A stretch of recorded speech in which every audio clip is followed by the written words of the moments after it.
everyone, and welcome. I am Suzie Sandoval, lifestyle organizing expert and founder of Organize Zen. And today I'm here with Linda Moxley, visionary and CEO of Welcome Home Girlfriend. Welcome, Linda. Can you tell us a bit about Welcome Home Girlfriend? What inspired that? Welcome Home Girlfriend was inspired for me because raising 7 children and just all the responsibilities that came with that, I needed a break. And that didn't happen. That didn't happen. I needed a place to go and relax. And I had a friend who was single and didn't have children at that time. And the only time we could get together was like after all the kids were in bed. And by that time, some of the only places or restaurants we could go to were either heavy in smoke, closing early, or at one place we went to, the tables were too high and the light was too glaring. So we just started fantasizing about wouldn't it be great if. We started making lists of all the ideas. So we went and even started on a business plan and an idea of what all we could do. And then, life just happened. But we raised our 7 kids in a double wide with an addition built mobile home, 1969 mobile home. But just with life happening and I was going back to work, we got to build the dream house. And as I was building the dream house, I've been planning on this house, everything about this house since I was in high school. So that's always been a passion. So as I was building it, I said to my friend Kathy one day, I think I'm building Welcome Home Girlfriend. And The name just came to you, just like that? We always referred to it as girlfriends. Okay. And then as far as the name, I was debating Welcome Home Girlfriends, Welcome Home Girlfriend. I mean, not just like that, but all the different names that we could name it. And so then I went to get coffee. I came back, and here were the 2 slips of paper, Welcome Home Girlfriend, right next to each other. And that's the name. That was the inspiration, and that's how it started. Well, Welcome Home Girlfriend, we started, I think, in 2009, and it has become an event home. And the main thing, what I want to do is give a home atmosphere where you don't have to do the work, you don't have to do the cleanup. You can come in, have an event, and our idea is a custom home for a custom event. And then also tell us a little bit about your Ladies' Night In events, which are really amazing. This has been our most consistent event that we found was meeting the needs, and we open up our home, our entire house, one night a month on the 4th Friday. 4th Friday of every month, not the last Friday, but the 4th Friday. Oh, okay, good to know. Okay. And the doors open at 5 and close at 1. The idea is to create a home without the dysfunction. You can come here and make it your home and hang out. You can play cards, you can watch movies. We have a home movie theater in the basement. And you can come with an appetite, because tell us a little bit about some of the amazing goodies that you can snack on when you're here. What has worked out really well is we have what we call the Girl Blend Buffet. So you can come, and if you bring a snack to share with everyone, then you get a $5 discount. And then we build the Girl Blend Buffet. But we also have started the homemade contest. So if you make something homemade, it will be marked homemade, and then we vote on it, and then whoever wins gets a free gift certificate to another Ladies' Night In. Oh, nice. And now we started Ladies' Day In, which is the 2nd Friday of every month. And it starts at 1 o'clock in the afternoon and goes to 9 o'clock at night. And we also try to have a craft theme or lesson with each one of those. And you had a vision, even back in high school, of this very dream house that we're in right now. So I want to share with you something really special. I actually call Linda my mama, because I really feel like the home that she's created and the love that she really gives you when you come into her home is very, very special and meaningful. And especially for people that may not have received that love foundation early on in their life, it's very healing and it's very powerful. I got really inspired to bring in Linda to have this conversation with you because we're going to talk about family today. And the thing is that I originally came in to welcome home girlfriend at one of the events, and I fell in love with the home. I could feel the love before I even walked in the door. And when you walk into this home, it is layered with family and tradition and love of Linda's. And there is no better person that I could think of to talk about family than with Linda, because there are many of us out there that may come from broken families, or we need to redefine what family means for us. Maybe some of you have pets that are your family, and consider that to be your family unit. There's so many different new ways that we need to define family, but what's most important is what keeps family together and what carries on the tradition and what's really special. Why is it important to have family? One of the things I notice often when I'm in homes is some of the traditions are getting lost. People aren't eating at the dining room table anymore. The holidays, we get so caught up being stressed and busy that an hour to drive for a Thanksgiving dinner, 2 hours might seem like too much.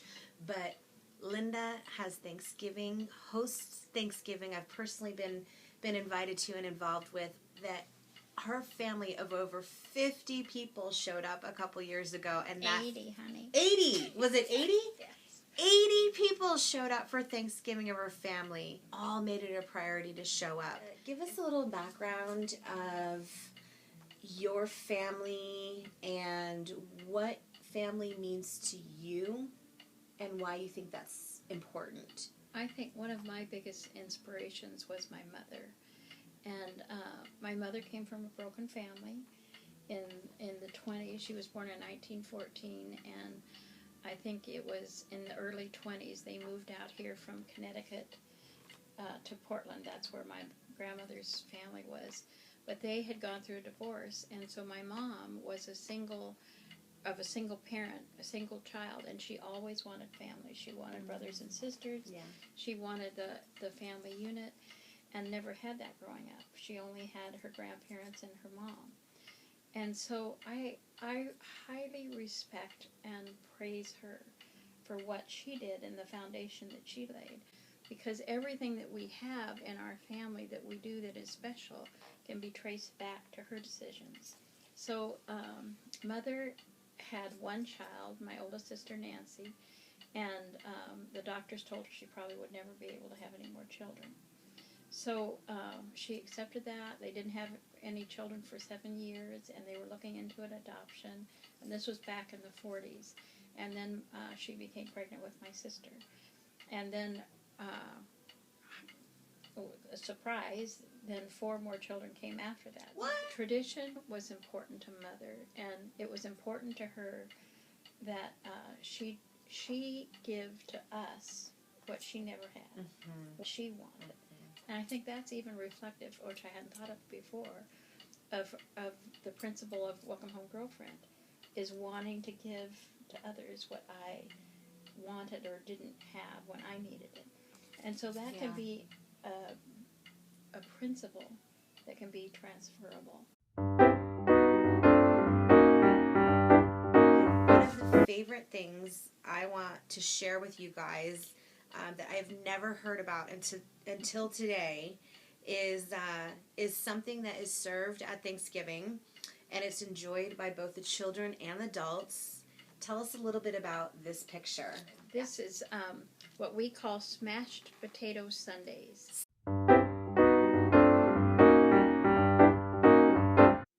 When I was doing dishes and things like that, there was so much of the meal that was actually thrown away because kids just get too excited. And so from me, waste conscious, I thought, okay, what can we do to make this more creative and more fun so that the kids will participate? So we put the mashed potatoes and the gravy, and then put turkey sticks or turkey fingers.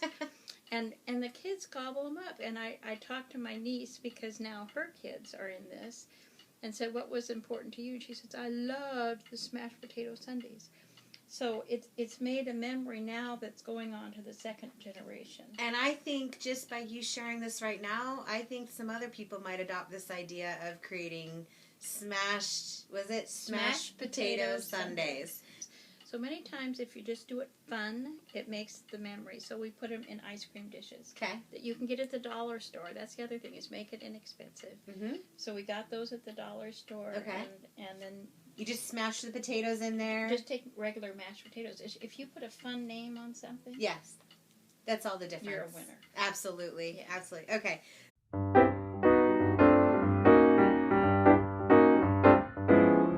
But this room particularly has a more of a maternal theme of the mothers. And like there's a Christmas tree that I leave up all year.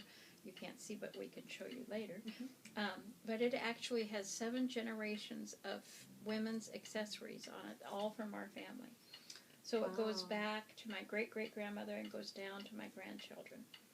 What I try to do that I know people don't know it, but they feel it, is I take the family heirlooms and I incorporate them into the decor so that, it, like you said, layers, but it you feel it. And then I strategically place a lot of things just for that purpose.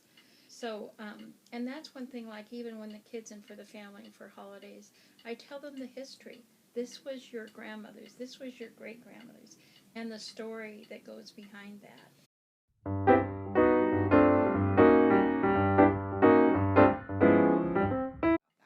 I think one of the most important things is just being consistent. I don't just start things out, though, without, examining it from all different ways. So being really intentional. Yes. Yeah. Would this be fun? Would this be offensive? How does this affect everybody that's in the group? How can we, maybe share our personal convictions, but without being overbearing? I work at making it so fun that they don't want to miss it. Very true. That make it smashed potato sundaes. Yes, yeah, speak make for it itself. as fun and creative and warm and inviting for them that they say, man, we'll go here and here and here, but man, I want to be there. What advice would you give to anyone who feels like they don't have family and want to create that for themselves? What are some ways that they can do that? I believe that what you don't have, that you identify what that emotion feels, and then see what you can do to fill that emotion in the other person. And one thing is, at Welcome Home Girlfriend, we have the word joy in every room, at least once. But as I was kind of pondering this, and this was a new thought to me, but it is important to me that I implant joy in the hearts of anybody that comes. My children, and you do. My grandchildren. If you need a gift, you give a gift. Yes. If you need a meal, you give a meal. Even if you don't have anybody to give to, even if you make peanut butter and jelly sandwiches and go around and find people on the streets, you make your family. It's easy to be really, sad if you don't have family, and so many people will spend it on their own. And these are some ways, actually, that you can begin creating and cultivating the spirit of family in your life. So how can people find out more about Welcome Home Girlfriend? We have a website, www.welcomehomegirlfriend.com. Okay. And it gives you a tour and tells you about the house and about the events. But mostly I'm on Facebook. I'll give you updates. I try to post every day. Kind of just either tell you what's happening, where I'm working, what I'm creating. I've also seen you take pictures of different parts of the home too. So Right. She really brings you into the home. If this is interesting to you, you can simply go on the website, go on Facebook, like you're saying, and you're already going to get a piece of the love just from that alone. Right. And I love to decorate. Decorating is my passion. If I don't get to decorate, I get decoration constipation. And that decorating is healing to me, and creating beauty, creating environment is healing to me. And so every room is, like what you say, layered to abundance. Thank you so much for sharing not only your wisdom and your home and your love. I am overjoyed to be able to share Linda with you. I hope that some of the messages and the wisdom that's been shared today can be heartfelt and that you can apply in your life. And if you are in Portland, please check out, again, www.welcomehomegirlfriend.com. Come and join the fun. Yeah. So check it out, learn more, and thanks so much for joining us today. May you have a very special, enjoyable, love-filled, joy-filled holiday season. And if you are creating your family, may you integrate some traditions and values that are going to strengthen that family and allow that to carry through for generations to come. For more of these, you're welcome. For more of these videos, check out Organized Zen Living on youtube.com. You can also visit my blogs at www.organizedzenliving.com. Thank you so much for watching. I look forward to seeing you next time.